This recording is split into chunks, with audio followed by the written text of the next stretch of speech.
আমরা কি মুসলমান? মাশাআল্লাহ, নিজেকে আমরা পরিবর্তন মুসলমান? করার মতো বক্তব্য।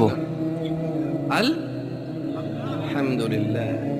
হ্যাঁ, আমরা মুসলমান। যদি ফজরের নামাজ না পড়ে মুসলমান থাকা যায় তখন আমরা মুসলমান। যদি শুক্রবারে 8 দিনে 2 রাকাত নামাজ পড়ে থাকা যায় তাহলে আমরা মুসলমান।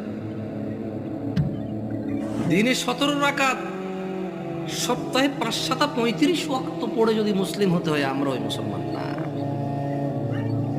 ওই ইসলাম অনেক কঠিন। একটু বাচ্চা কাচ্চাগুলোকে যদি একটু শান্ত হতে বলা যায়, তবে কেউ ধমক দেওয়ার দরকার না ওদেরকে। ছোট ভাই শোনো, তোমরা হ্যালো, ছোট ভাই তোমাদেরকে বলছি, এই ছোট ভাই তোমরা তোমরা এইভাবে চিল্লাচিল্লি করিও না, কেমন?